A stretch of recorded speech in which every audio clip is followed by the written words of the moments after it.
Right, let's start. Good afternoon, everyone, and welcome.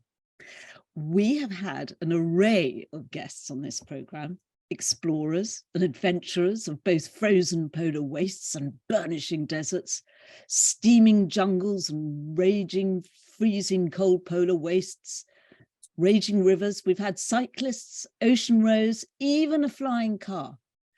But today we have a real treat as we venture into a different element. We're exploring the secrets that lie buried at the bottom of some of the deepest seas, legendary shipwrecks, with a man who is nothing short of a legend himself. Mensun is recognised as the world's leading marine archaeologist. Such an academic title might sound a bit intimidating to some of us, but harbour no fears that you might be out of your depth. For Mensun, whom I've heard talk before, will, I can assure you, hold you spellbound. Every shipwreck has not just treasures, but a story of its own, along with a wealth of fresh knowledge and insights that we gain from them, many of which are on exhibition in over a dozen museums around the world, earning Mensun worldwide acclaim. But the sea holds tight onto her secrets and many other challenges and setbacks which Mensun has had to overcome. So it's with good reason that Mensun has been called the Indiana Jones of the deep, given some of those challenges he has had to overcome.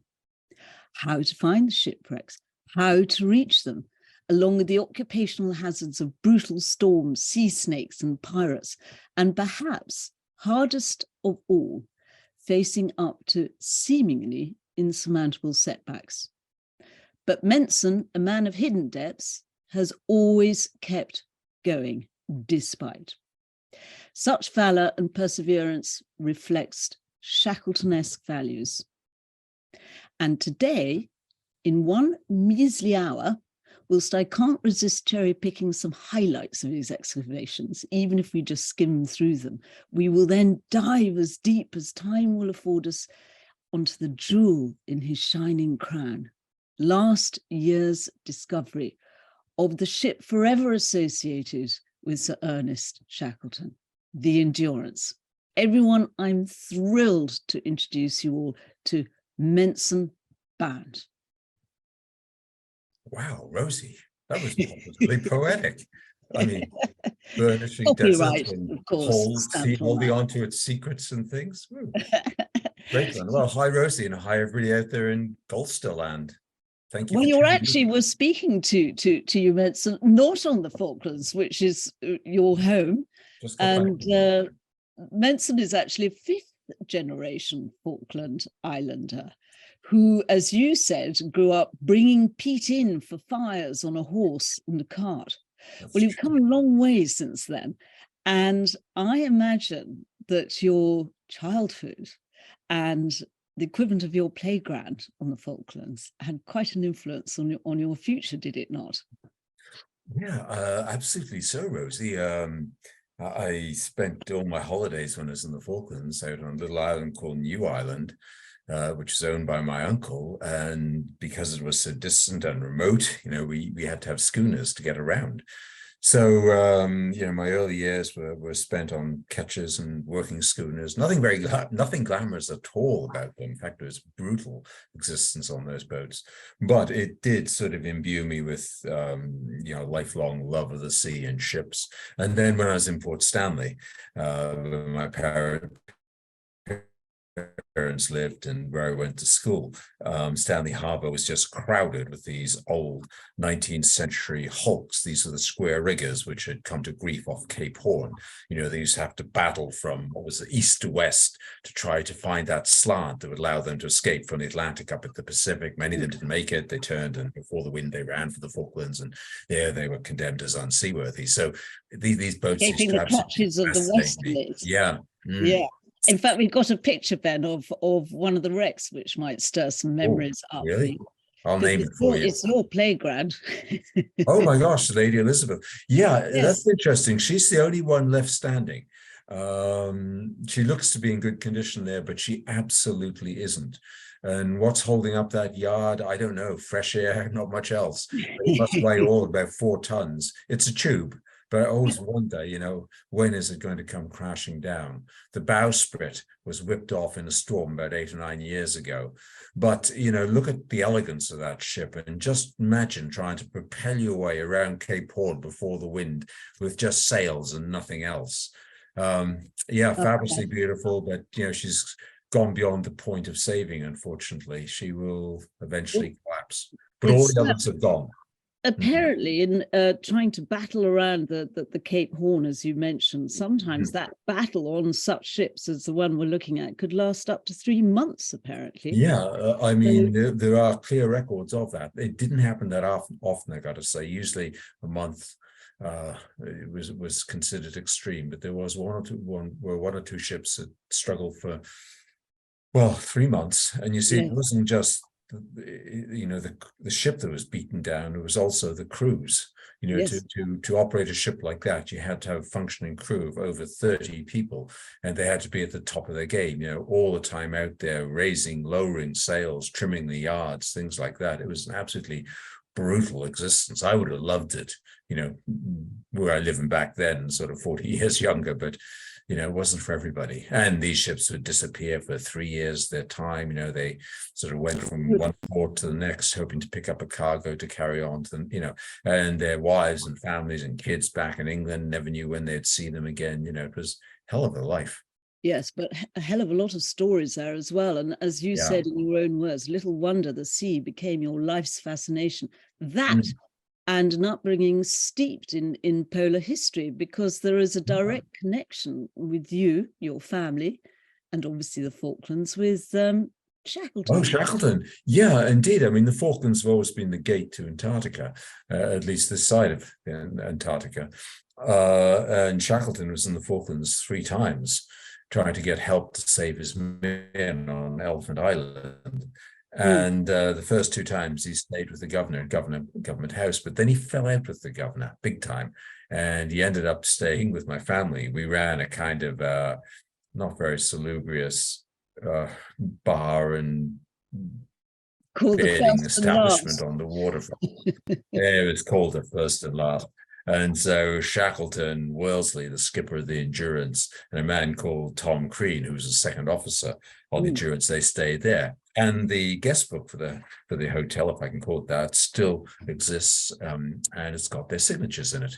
So and my father weaned me on stories of Shackleton, and a big influence was that I received a prize for Sunday school attendance when I was about, I don't know, 8 or 9 or something like that. And it was a book about Shackleton, a kid's book about Shackleton, and I actually read it.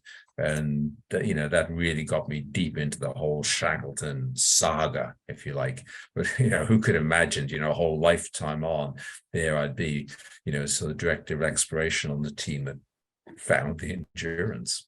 Yes, and I have one little question pertaining to that. Is I have to cheekily ask whether Shackleton did actually pay his bills for staying in your. Oh no! Well, it's a story which handed down in the family. He was notorious at not paying his bills. Absolutely, Rosie. And yes, sure enough, in my family there is that story. And when he left the Falklands for the last time, he left in an all-fired hurry. And I found clear archive evidence that that he didn't pay his telegram bills. Because a couple of months later, there were letters there within the government of the Falklands what to do about Shackleton's unpaid telegram bills. And he was always popping off telegrams, which are never that terse. They were always wordy in the extreme, So you just hit upon a very significant word there by mentioning wordy. Because I am married to William, whose family on the maternal side were wordies. And of course, Shackleton's chief scientist and geologist was Sir James Wordie. Indeed. And funnily enough, that's how I know your home place of the Falklands as well, because William's mother very kindly one year took us on a it was 3-line wit pilgrimage to Antarctica to retrace some of the Shackleton route, which of course meant stopping off at the Falklands, where we went to see the curator of your museum, who nearly collapsed on the floor in a fit of vapors, because first of all, I walked in with Alison Wordy, the daughter of Sir James Wordy, which he was mighty impressed by. Our guests accompanying us were James and Sarah Ross. He, direct descendant of John and James Ross of Arctic exploration.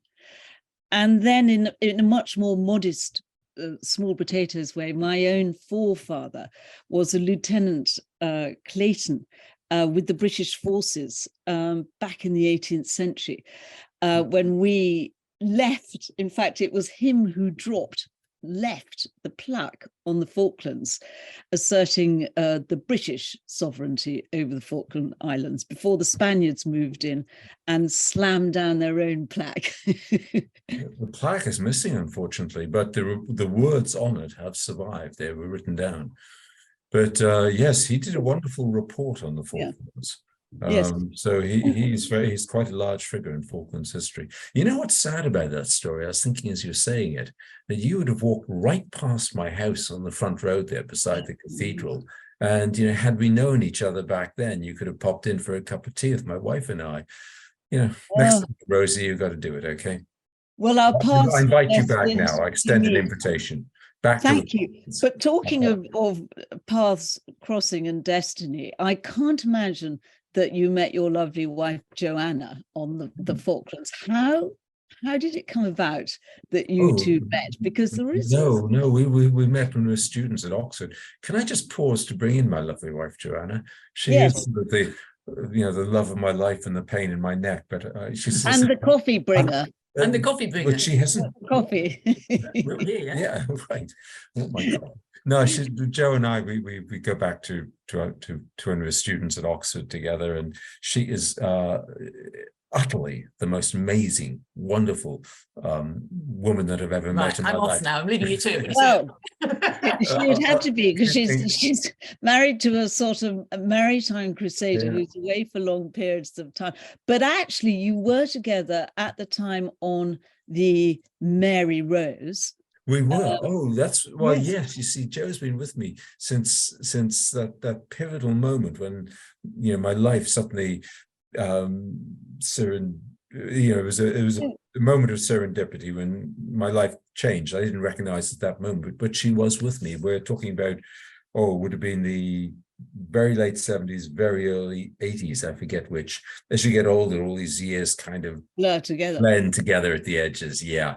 We've got a lovely working on picture, Ben, of the Mary Rose. Yeah, we were working on the Mary Rose together, and we met the guy who found the Mary Rose, a guy called Alexander McKee, a writer of popular histories. And we were in his study one day. He lived on Hayling Island, and he took us into his study, which was lined on every wall with books, except for the top shelf. The top shelf all around the room featured sort of a clutter of little bits and pieces, mementos and bibelots, things like that he picked up in his life as a diver. And of course, having spent a lot of time diving around the Mediterranean, there are endless bits and pieces of broken amphora there, storage jars. And I pointed to one piece and I said to him, Alex, where did you get that piece from? And he paused and said, Mensun, you have all the pieces up there. Why did you point to that? And so I told him, it was Etruscan. I told him it dated to round about 600 BC. And I told him that I knew it came from the sea because it was covered in marine deposits. And in my head, that if that came from a wreck, it would be the oldest wreck of the post-Bronze Age period, and therefore of potentially outstanding archaeological significance. And then he told me this incredible story about how 20 years before, in 1961 it was, he had been on the island of Giglio, which I'd never heard of before, but which now is famous because that ship that sank there some years ago. And he told me how he'd been with a guy called Reg Valentine, who discovered this ancient ship. And he said, well, if you want to know more, you have to go talk to Reg. So he put me in contact with Reg. I went to see Reg. And after about an hour, Reg was very suspicious in the way divers always are, and they don't like sort of telling the other divers about their wrecks. But at last he went upstairs and he came down with several old photographs, snapshots taken in 1961, but they showed people sitting on the edge of his boat holding up bits of pottery which they just recovered from the wreck. And at that moment, I knew that I had blundered into something of great archaeological importance. Because I was looking at beautiful Greek painted pottery from 600 BC. And so we arranged to go back to Giglio. Reg was going to be the chief diver. I got the authorization from the university to use their name. And with that, I was able to get a permit from the Superintendency of Archaeology for Tuscany. And it went from there. We spent 4 years of our lives excavating the Giglio ship at Campesi Bay. And they're wonderful years. We were young and madly in love, and everything seemed possible. And we're bringing up this incredible stuff from deep antiquity. These days, if you want to go to if you go to the underwater museum of Italy, the entire top floor is covered with nothing else but stuff from the Giglio wreck. But this is why your work, Mensun, if I may interrupt, is so important, because of some of the historical cultural heritage that it yields, that it harvests. And in fact, if we travel very quickly through, for instance, through some of your earlier or historically earlier excavations, this came off the ship the Alderney. The Alderney wreck. Oh my gosh, where did you find that? Yeah, indeed. It's fascinating because you said this was on the Queen's business, Queen Elizabeth. Well, yes, in fact, you and I never talked about this piece before, but it was actually critical for helping to establish a date of the ship. I mean, we've got EL there for Elizabeth, the crown above, establishing her authority on that. It's a pan weight, and the weight had to be certified, of course.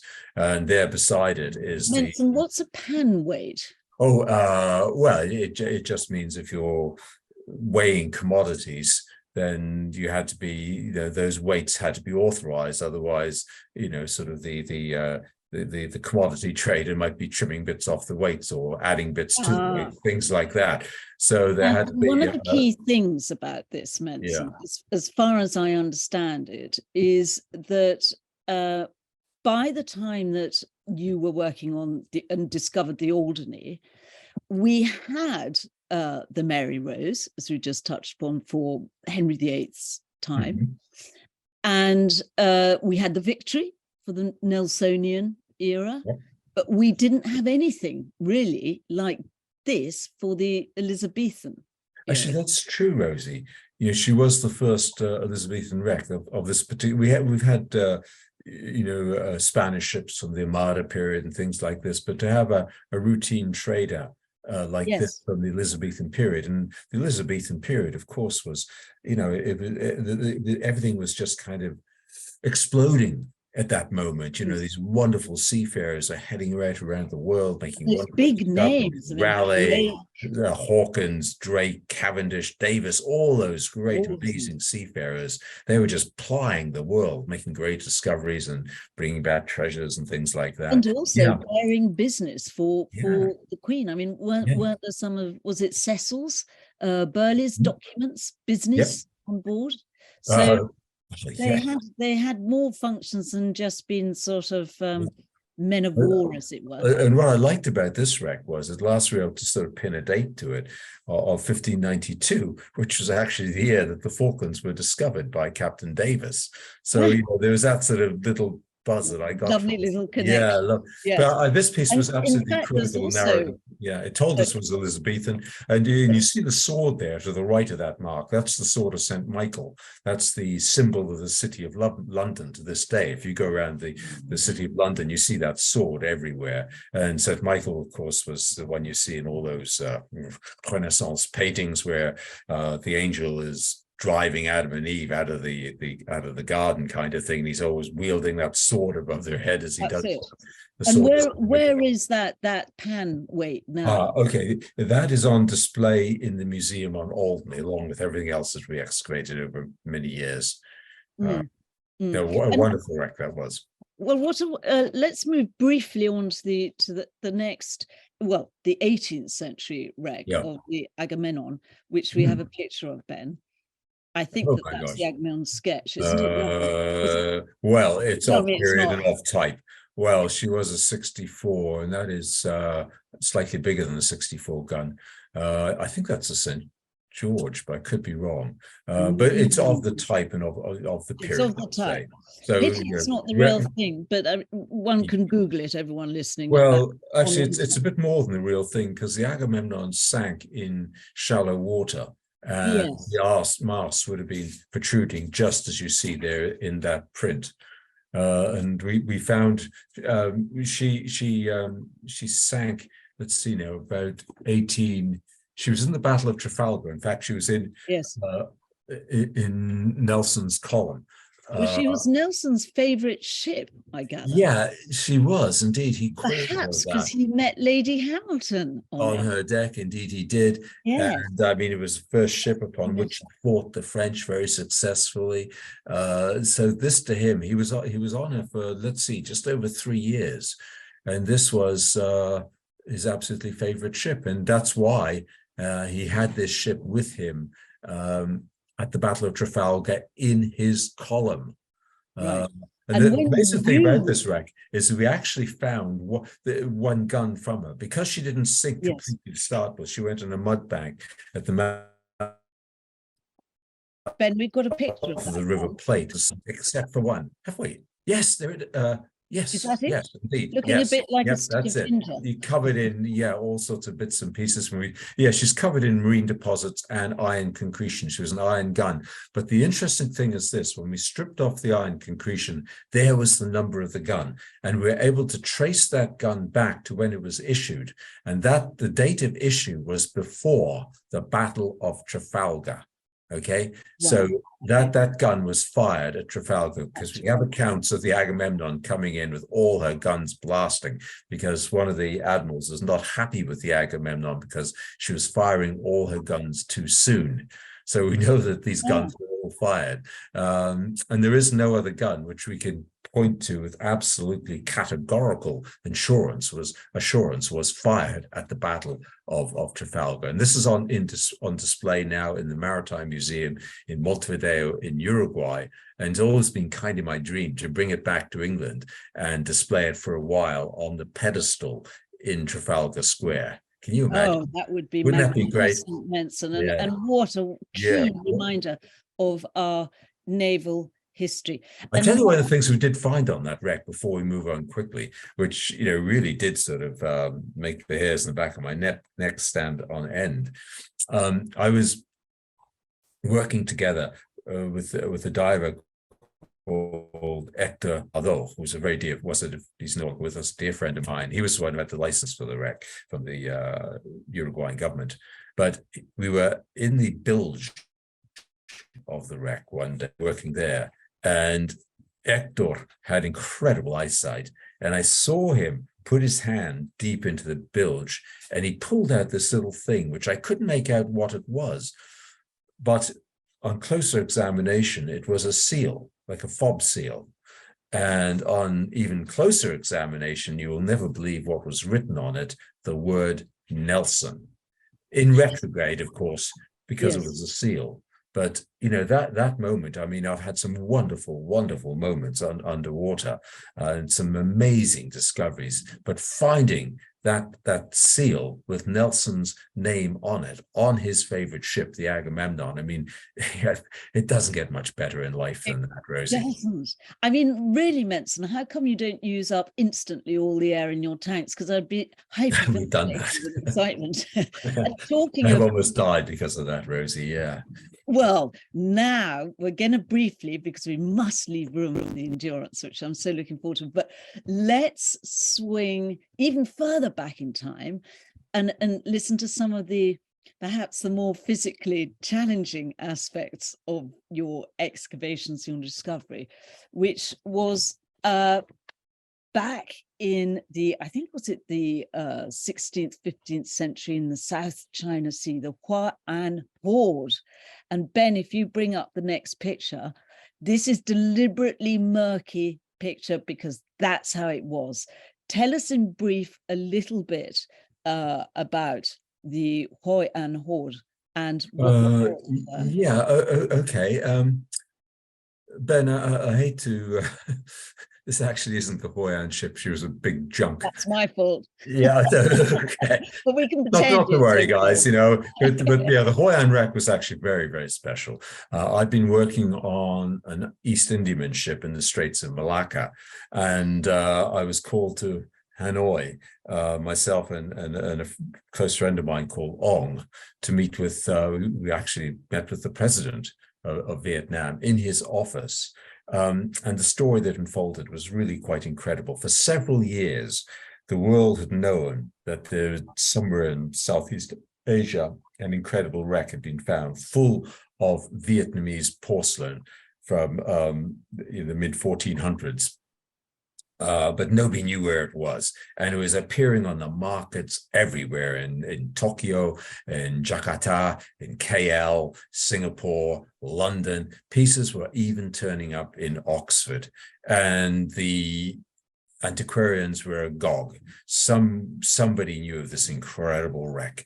And I was called into the thermoluminescence dating place in Oxford to look at a statuette of a mandarin, which they knew was unusual, but nobody knew how to date or what the significance of this was. Clearly, it came from a shipwreck. And I looked at it. I didn't know what to make of it at all and thought no more of it. But that day in Hanoi, the story unfolded. The authorities had arrested 2 Japanese dealers at Da Nang airport with suitcases full of this pottery they're calling Hoi An pottery. It was actually made in the Red River Delta, but they're calling it Hoi An, near the fishing village where the ship was found.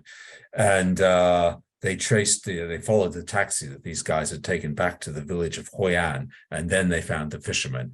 And they told of finding this wreck 22 kilometers out to sea, off the coast of Vietnam. And they'd found it dragging their nets across the seabed by chance. The nets are not supposed to drag, especially in deep water like that. They're supposed to float at about 10, 15 meters where all the fish are. But what they did, they deployed their wreck, then they went to sleep as they always did. They have their sleep, they wake up bringing their nets, but this time the nets came in full of pottery. So they knew they'd found an incredible shipwreck, and they realized there's more money to be made from selling this pottery than there was from fishing. So they started dragging the seabed, bringing up all this pottery. And that was how it was found. Now, when we excavated the wreck, I used what is called saturation diving techniques, what they use in the North Sea. It was very, very deep, 80 to 90 meters down, and we couldn't do it on air. So it's the only time that saturation diving techniques have ever been used in maritime archaeology. We put the divers in chambers on the deck. We pressurize the chambers to the same pressure of the seabed. Then we send bells to the seabed. They go out, work for 5 or 6 hours, get back into the bells, and they return to the chambers. They stay at that pressure for weeks and weeks on end.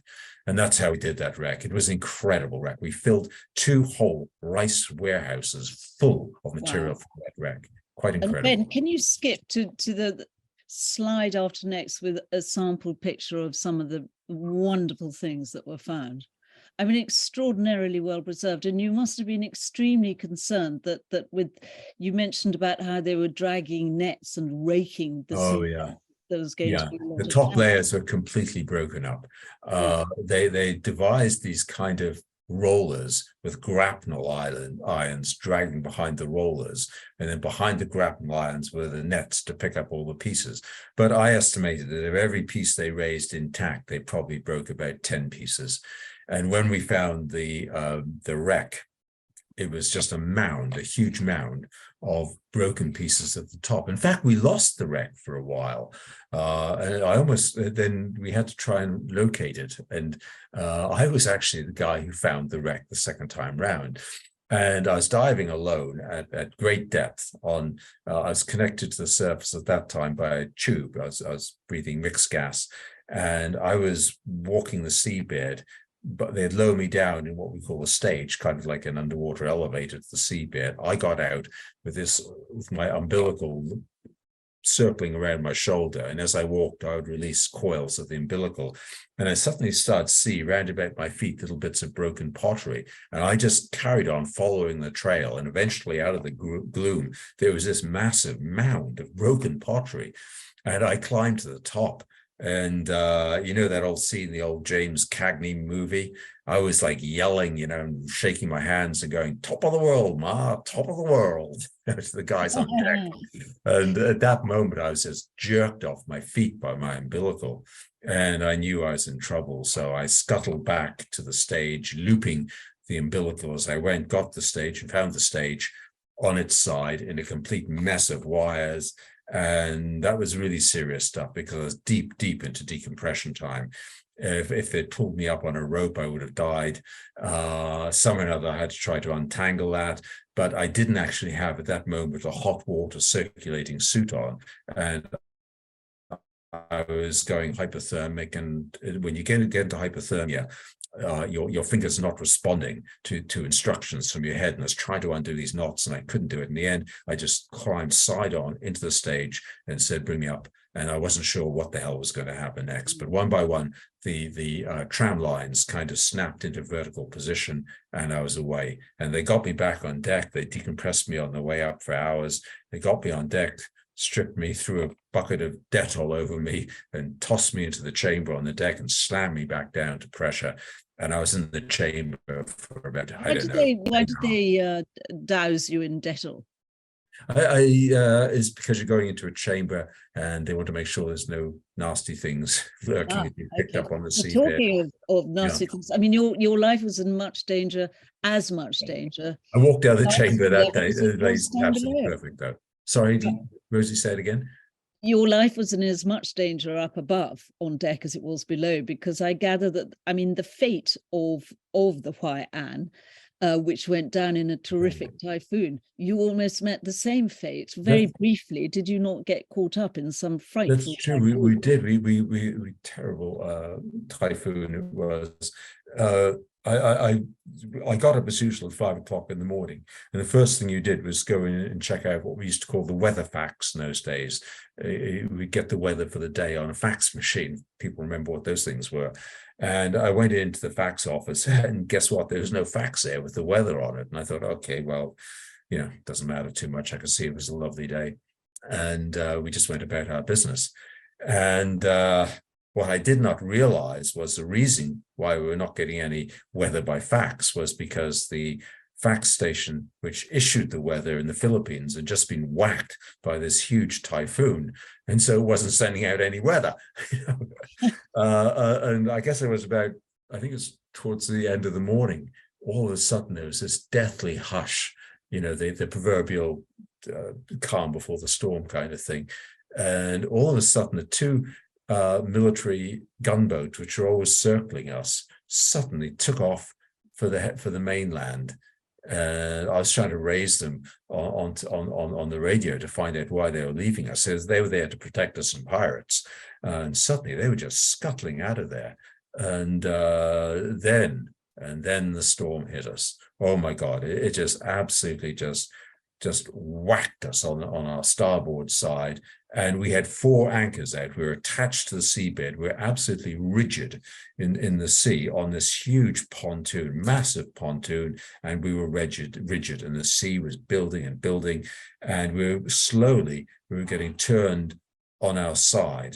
So one by one, we released the anchors, and we got 3 of them released, and the last one we couldn't, and we had to cut through that with a welder. And I remember the welder was leaning forward with the welding iron at full extension. I was holding onto his belt so that he would fall over, because when the cable snapped, we didn't want to be anywhere near that snapping cable. So he was leaning up.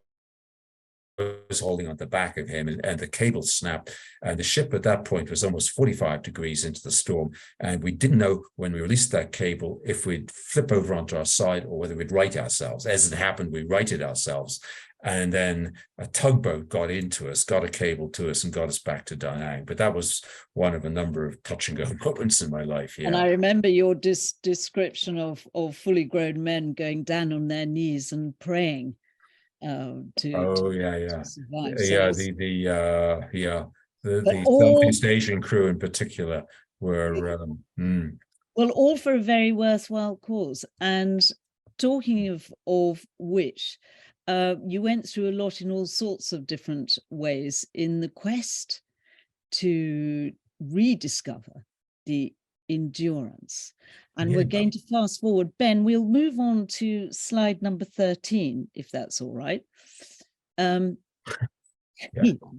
Actually, well, it's not that one, but never mind, that one Yeah. will do. We, This we, is the we weren't in trouble there, Rosie. When we arrived in Antarctica, we were flown in on Learjet and then taken to the lip of the ice shelf, and there they just sort of snatched us off the ice shelf using the ship's crane. There's no Can health you and safety tell a down little there. bit of the story behind this picture Oh, when you got to that point? Because I love the idea yeah. that it was almost, very briefly, it was almost born out of Oh, disappointment, wasn't it? When you met your well, friend. the original story behind the search for the endurance was again quite almost whimsical. I'd been asked by the one of the museums in London, the Natural History Museum, to see if I could find Captain Scott's ship, the Terra Nova, the ship which he took south with him on his voyage and no return.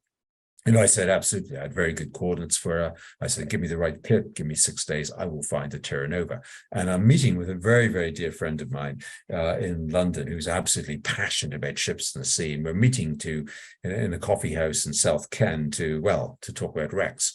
And he was holding a table. I went over to get the coffee. As I was doing that, I was flipping through that day's Times complimentary copy on the bar, and there on page 7 there was an article, and the headline said Terra Nova found. And of course I was absolutely just devastated by that, and my friend said, what's wrong? And I told him, I showed him the article, and he sort of scratched his head, thought about it a moment, and said, well, what about the Endurance? That was the moment of inception. And then it took 10 years from that time in the coffee bar in the old Brompton Road in South Ken to when we actually found it. But you actually said in response initially to that, well, I mean, you might have entertained, I but tried to talk him out of it, yeah. yes, you tried to cast aside the idea, saying that it was the most unreachable wreck in the world. That's true. And indeed, it did prove more challenging. It was called the unreachable endurance. Yeah, well, she was 3 kilometers down beneath the ice pack of the Weddell Sea. And I just didn't feel that we were up to that one yet. I didn't think the technology was ready for it. But my friend is a guy who just, will not be beaten. Well, when the challenge is there, he will not let go. Thank God, Yeah. Well, for those who are not familiar with the Weddell Sea, you've got the pack ice, you've got its depth, you've got the cold, and also even Shackleton himself called it the worst portion of the worst sea on Earth. So you went sailing forth into that. Now, what made you think that when you said the technology you reckoned at that time was not up for it, you did take technology with you? Did it help at all? Well, the first expedition we took with us what we call AUVs. These are unmanned autonomous vehicles, which we use a lot in survey and hydrographic work. Yes. Yeah. There you go. That's a ship I worked on a lot before the pandemic, and we had a whole fleet of AUVs there. And indeed, one of these was the one we used in the search for the Endurance. But you release them, they go out, they collect the data, they do the searching, you bring them back on board, you download the data, which is then sort of converted into legible format for the data analysts to read. And then you go out with what we call ROV, a remote operated vehicle, to check out any anomalies or what we call points of interest, which appeared in the data from the AUVs. It's a kind of long-winded way of doing things, but the beauty of it is that it usually works. You will find if you work in a systematic, methodical way, 90% of the time you will find your target. But can these machines, AUVs, can they, because the depth, you're off a shelf there, and statistically I read somewhere that you're going actually down a drop that is 40 times the height of the Niagara Falls. So you're going down That to sounds about right. Yeah. 10,000 feet. Yeah, they will actually go deeper, these vehicles. I've been with teams who've worked these vehicles at 6,000 meters, which is way deeper than the Titanic even. So yeah, but they are incredibly sophisticated bits of technology, and they have side scan sonars and multi-beams within them, and pretty much everything we do underwater is acoustic. So we're sort of, as it were, painting a picture as we go of the seabed in sound. Yes, and I can imagine that on board with your crew, there must have been a great bonding with your crew and your teammates because of the thrill of what you were doing. So, I mean, can you imagine and trying to conjure up how you felt when things started actually going wrong? Yeah, we were actually doing very well until things started to go wrong. We had covered over half of the search area, and there was no particular reason to think that she would not complete her mission. It was 42 hours, the mission.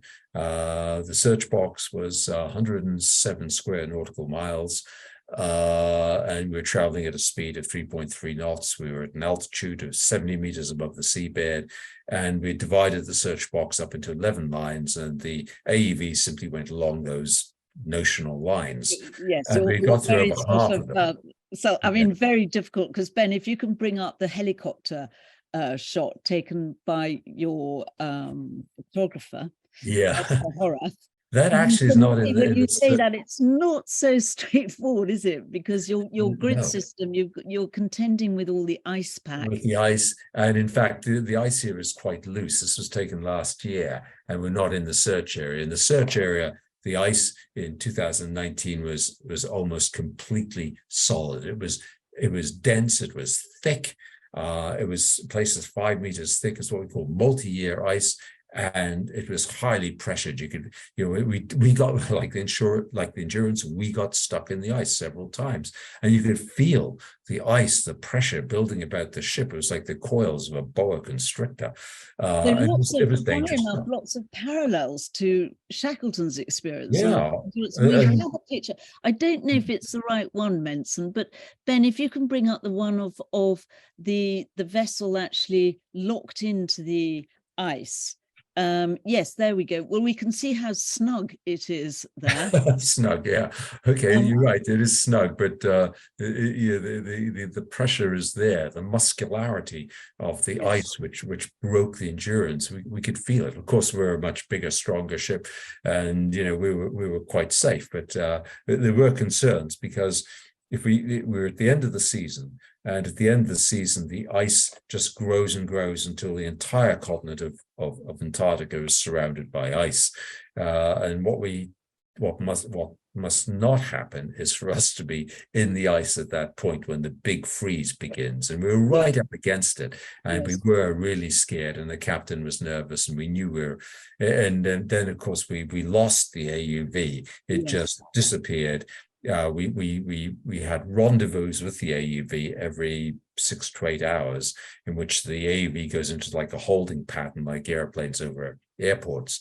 And in that moment, we kind of interrogate its various payload systems, and then we release it to carry on the search. And it did not turn up for one of those rendezvous. What happened, we're not sure. My feeling is that it rose up, because very often when we're working with AUVs, they do, for whatever reason, abort their mission and they just return to the surface. At which point, it's hugely irritating, because there's a lot of lost time, and time is money on these things. But it's not the end of the world, because straight away we are in satellite contact with it. But under the ice, we're not, because radio waves will not penetrate water. So I think I'm pretty sure it came up under the ice, and because of that, we just could not communicate with it. This, I think, is a pivotal part of the story, and ever richer sort of parallels that can be drawn with Shackleton's own experience. When you think that, say, for instance, if you took this as a duology, your finding of the Endurance, because this was part one, which culminated and ended in the loss of the AUV. likewise, maybe for Shackleton with Nimrod and his first attempt to reach South Pole, to when he got within 97 miles. That's nothing, that's pipsqueak, but wisely turned back in order to save his team and himself. And so in order to save what was left of what you had there, and in order to presumably invest in a return, you came back, and this time a very different part of the geology, wasn't it? Yeah, we learned from the mistakes that we made the first time. Actually, I should say I learned from the mistakes, because I can't project that onto other people. But certainly, for my part, and I think most of the other people of the subsea team had a similar mindset to me the second time round, in that rather than you see, we kind of got in there in 2019, certainly I did, with the thought that we could impose our will on the ice. And as a result of that, as I've alluded to, I was thoroughly horsewhipped. Yes. But the second time round, we allowed the ice to impose its will on us. We went within the search box where the ice told us to go, pretty much. If one part of the ice pack was flowing in the right direction and it wasn't too thick, it was just the right kind of thickness to wedge our ship in, that's where we went. So if you look at our track this year, it looks incredibly messy. It looks like a plate of spaghetti. But in fact, there was reason to it, and in the end we did succeed. But we changed our methodologies and we changed our kit. We didn't go back with AUVs at all, thanks to a guy called Nico Vincent. He talked everybody into going back with a new technology which had been developed by Saab, called Sabertooth. Yeah, and it's a very different type of vehicle. The main difference is, from our perspective, was that it was a tethered vehicle. Yeah, that's an ROV there on the slide there. But what we took this time looked a bit more like a very, very big. They're more like these slabs. Yeah, more like a slab, exactly so. But it had like the ROV there. It was tethered to the surface. So in fact, we were with the Sabertooth the whole time, in the moment. So if, for instance, something happened in 2019, we know exactly the vehicle was three-dimensional, and we could dispatch a second vehicle to recover the first. But also it meant that we were getting the data in real time. So as the vehicle is traveling along the seabed there, we are looking at the sonar cascade on screens in our control room. So if anything, if an anomaly pops up, we will see it in that second. Then we simply switch the vehicle out of search and survey mode into inspection mode and just toddle over and check it out. It might just drop stones from an iceberg.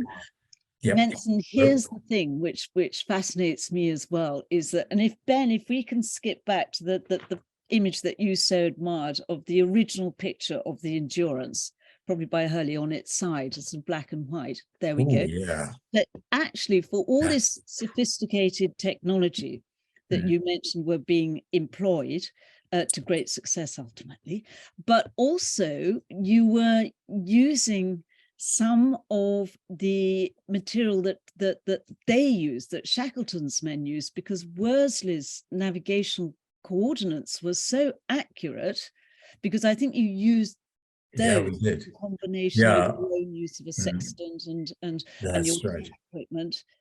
I had to devise the search box in 2019, and there was a lot of research that I had to go through. I spent a lot of time at SPRI and National Archives at Kew, Greenwich Archives and Broad in Norway, even the Falkland Islands, just to make sure that no stone was unturned. But my departure point was indeed a set of coordinates that were left by the captain of the Endurance, Worsley. What I assumed at the time was that, and everybody else assumed this as well, was that these were what we call an observed set of coordinates, by which I mean they were taken with a sextant.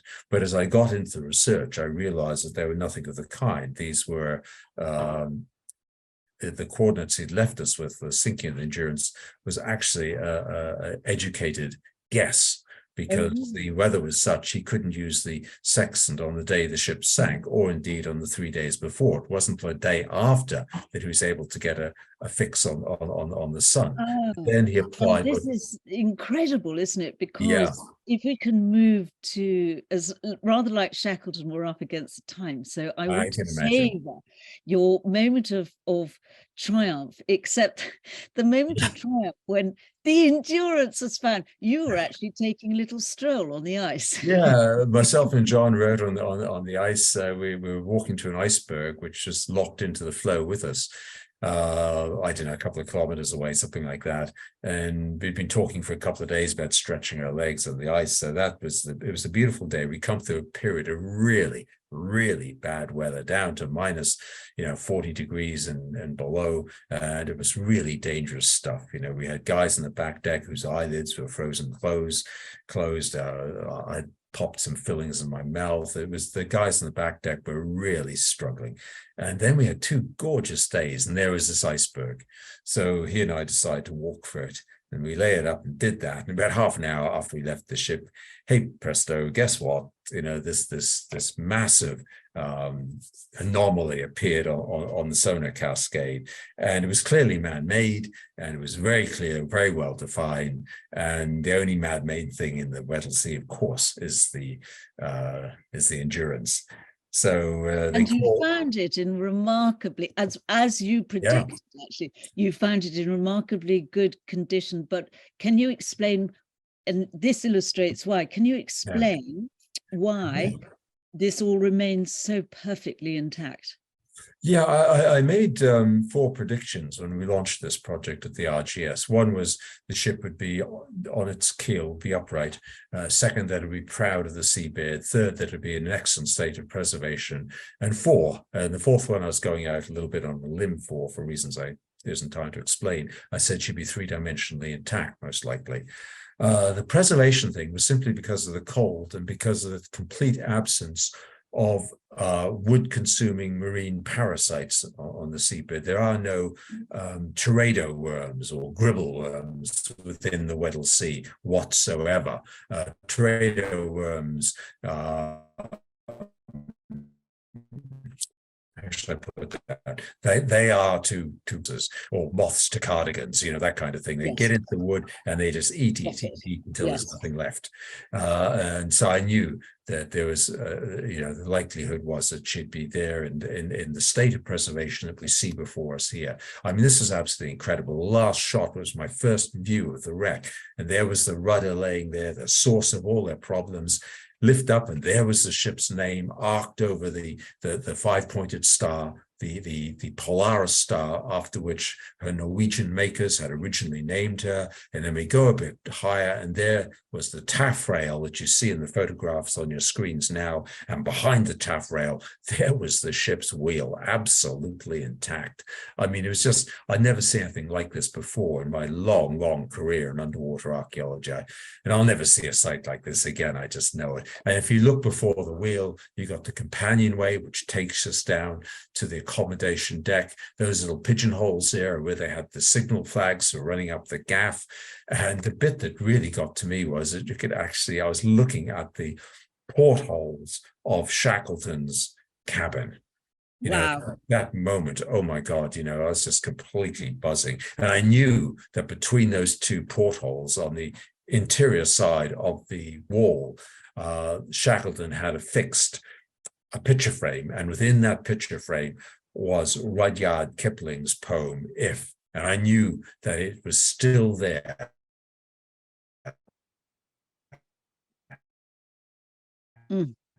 I could put my finger on the spot that the poem was still there and that it would still be legible. Did you have any sort of, yes, the emotion was high impact, but also, dare I ask, a sense of sort of almost spirituality about it, because the timing was so extraordinary too. It was almost as if Shackleton was working you to a reflection of his own plan. It was 100 years. I knew what you were getting at even before you got to that. It was, we found, let's say Shackleton was buried at South Georgia on the 5th of March, 1922. we found the wreck on the 5th of March of the last year, 2022, exactly 100 years to the day that Shackleton was buried. But it gets even more, let's say, exquisite than that.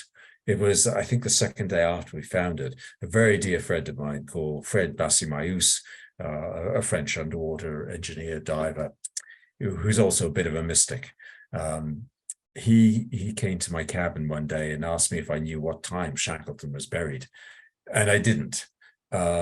So I didn't have reference materials with me. So I phoned a very dear friend of mine, a guy called Steve Scott Fawcett, who runs the Shackleton Appreciation Society. And I said, Steve, you got to help me out on this one. Can you find out for me what time Shackleton was buried?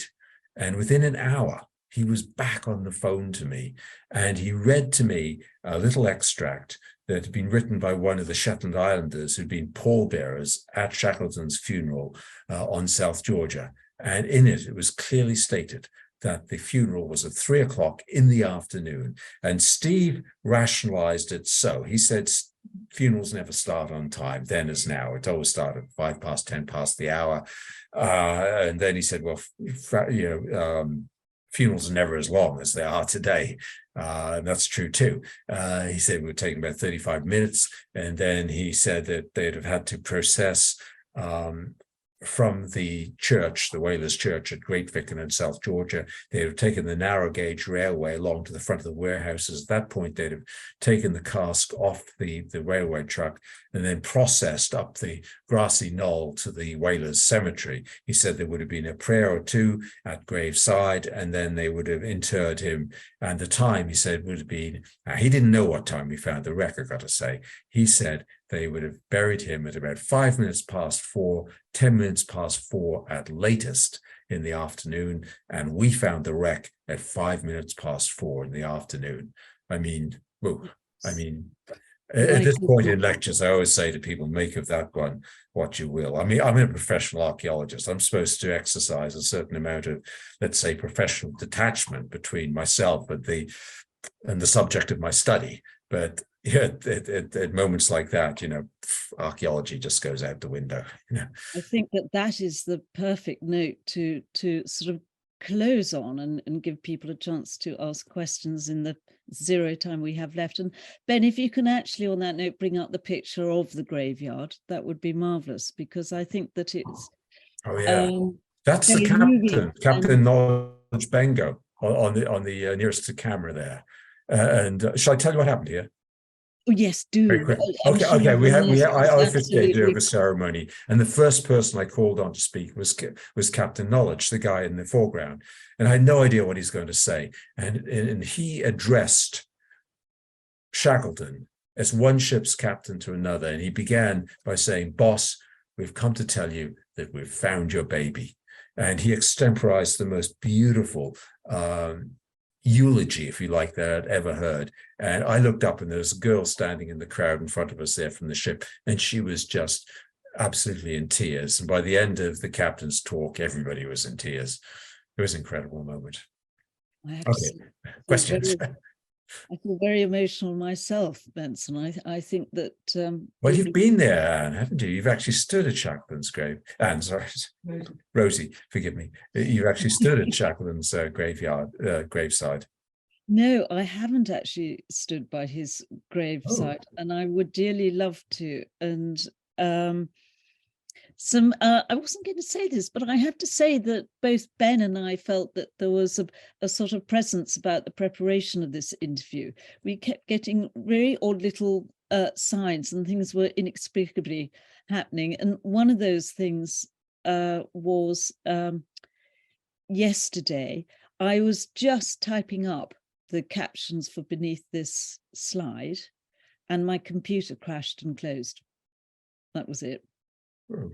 Okay. It's quite extraordinary, not as extraordinary, but it's just another funny little, he's still with us, and he's still telling us something, very much with us because of his legacy. And I think that we have to end this by saying that we salute you too, Mensun, because you've Well, Rosie, I got to say, mind you, it was a team effort, not one team, but two very big, sophisticated teams. Everybody was a technical expert of one kind or another. Well, on all your discoveries and all your adventures, you have led your teams as well in a very Shackleton-esque style, and the sort of grit that it's taken and the perseverance, because you've been up against it a lot, and in the face of what some would say was imminent failure, you've, just like the endurance, the second attempt, and various other experiences, you kept going to your end. As written on the headstone for Shackleton, you strove to your uttermost, and you have reached most of your ambitions, and you've left us with this wonderful legacy of knowledge as a result of the finds that you've made, insights about past cultures and heritage. We've learned so much, and also, everybody, we can learn more, because here Oh, thank you, Anne. Yeah. book, and I can tell you it is a really, really, really good read, because it's also got a lot in it about the history of Shackleton and the endurance. So it's a treasure of a book with rich pickings to be enjoyed by it, and written in a very compelling way. You just can't put it down, Mensun. It's brilliant. You, And where can people buy this? Can they order it online? Oh, it's Macmillan. Amazon. It's put out by Macmillan, and you just made their PR lady very happy by producing it like this. But you know, Waterston's, it's carried all of them. I came through the airport yesterday at Stansted, and there it was on all the bookshelves there. It's everywhere. So we're told that just for Christmas it became a bestseller. I don't know what that quite means, but it's now into its 5th edition, and it only came out in October. So Macmillan are delighted, and so am I, of course. But you know, it's again, I got to say, thanks to my wife. She was the one she told me 2 things with the book. One was keep it in the moment, and the other was bring it back to Shackleton all the time, and that's what I tried to do. Yeah. Brilliant. Well, sound advice from your wife, and worthy of a question from Emma. I hope I pronounced this correctly. Muparazatsi. Anyway, did you receive any medals for all your hard work? Well, no, but I don't expect to see. I don't expect to receive medals. Yeah, well, actually, there have been a couple of awards, but not medals. Yeah, I went to Monte Carlo. Actually, no, I can't say that. That was actually a lifetime achievement award, so it wasn't to do with the endurance, really. Well, that's a great recognition of your work. I'm going to put you in for a Polar medal, and I've got lots of. They don't get Polar medals for things like this, Rosie. So save this very kind thought, but no, it doesn't work like that. Well, we've got lots of feedback from the viewers saying that they're definitely going to buy that book. And of course, somebody's asking what you have tucked up your maritime sleeve next. I doubt you're going to say, are you? No, we have a well, this one I can talk about is 3 years ago. I found the wreck of the Scharnhorst, which was the flagship of Admiral Graf von Spee, which was lost in battle with the British in the Battle of the Falkland Islands in 1914. And the entire German fighting fleet, except for one, was wiped out in that encounter. And we found the flagship where von Spee died, and his son as well. But within sight of that tragedy, the sister ship, the Gneisenauer, was also lost. So we didn't have time to go looking for the Gneisenauer when we were searching for the Scharnhorst. But I now have because we found one, I think I can find the other in very little time. I have a loose bearing and I have a loose distance, and I would like to go back and try and find the sister ship, the Gneisenauer, as well. And then one final question I'm going to put in here is, which you might think about before that next challenge, but out of everything you do, whether it is the drowning, the sea snakes, the sharks, the pirates that you mentioned, bends, what do you fear most? Thank you. I suppose in terms of dangerous animal life, then has to be bull sharks. I have had encounters with them. I don't, that unholy triumvirate of great whites, tigers, and bulls. I don't worry about the other two. I do worry about the bull because they're a creature of instinct, and they'll be chewing away on my little pinkies before I know it. If I get too close to them, there's nothing I can do about it. Great whites don't, I think, really like people that much. Tigers are very predictable. Before they attack, they're always circling and arching their back and things. You can read them like a book. Bulls, they just come out of you from nowhere, and we have had encounters with them. So probably them. Interesting question. And then ultimately, and this is from me, Greedy Bags here wanting the last question, is between the bull sharks and failure, which do you fear most? I probably bull sharks again. I don't really think about failure very much. What I do think about is how completely, lucky I've been in life. I drew one of the golden tickets. I mean, I've succeeded in almost everything that I've set out to attempt to achieve in archaeology. Life doesn't get better than finding the endurance. But on top of that, as you probably already noticed, I have this wonderful, wonderful relationship with the most amazing lady in the world, my wife, and we have 3 incredible boys, and we've enjoyed a certain level of living which isn't there for everybody.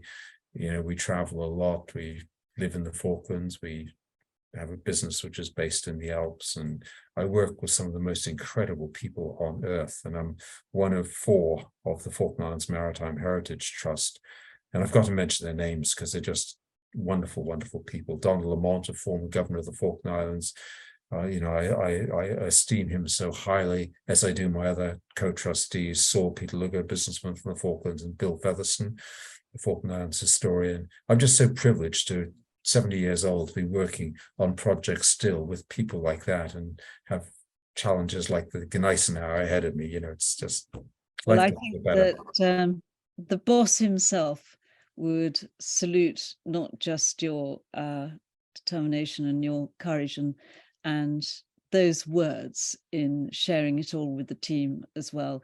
And in the words of Jita, who's put in a comment, we all say, we love your modesty and your love for your family. So Mensun Band, thank you so much for joining us today. And we're going to be buying your book, and we're going to be all over your website too. Thank you. Rosie, thank you for that. Really do appreciate it. And thank you all. Goodbye all. Thank you for joining us.